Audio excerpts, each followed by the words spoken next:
Баршаңызға қайырлы күн, құрметті көрермен. Арнама қош келдіңіз. Міндетті түрде тіркеліп, қоңырауша батырмасын басып кетіңіз.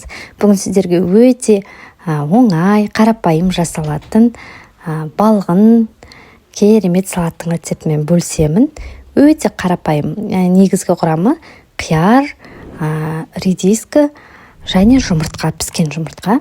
Осы үшеуімен де жасасаңыз болады.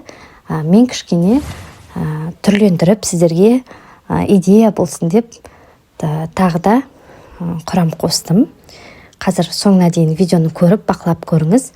Өте әдемі, дәмі деген тіл үйретін, күнделіктіге жасайтын өте қарапайым, бірақ бір редискінің сезонында өте керемет свежий салат болып шығады. Міндетті түрде жасап көріңіз. Алдымен қиярды және осы редискіні ұзыншалап турап алыңыз. Барлығы қанша штуктан екен міндетті түрде описанияға жазып қалдырамын. Енді қызанағыңызды да жуып тазалап алғаннан кейін оны да ұзыншалап турап қосатын боламыз. Енді салат сөзсіз өте дәмді болады. Күнделіктіге жасасаңыз шайдан шықпай желініп қоятын болады. Және мен 2 штук осындай болгар бұрышын қостым. Бұның да ерекше дәмімен салат өте дәмді болып шықты. Қарап тұрсаңыз, балғын көкөністерден жасалған өте әдемі тәтті салат. Міндетті түрде жасап көріңіз. Міне болгар бұрышында осылай жіңішкелеп, уақтап турап аламыз. Енді жаңағы піскен жұмыртқамызды осылай бөліктерге бөліп алып, одан кейін жіңішкелеп, ұзыншалап турап алатын боламыз. Бағана айтқандай, қиярдан, осы жұмыртқадан піскен және редискіден өте әдемі салат шығады.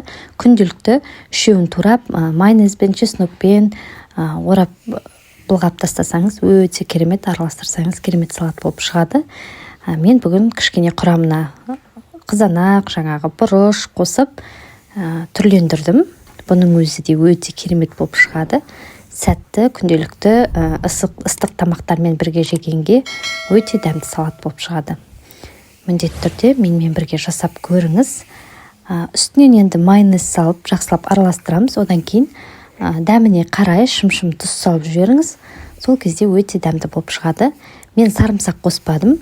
Өйткені қазір бетінен көк жуаны қиғаштап турап қосатын боламын. Мен әдемілік үшін үстінен қойдым.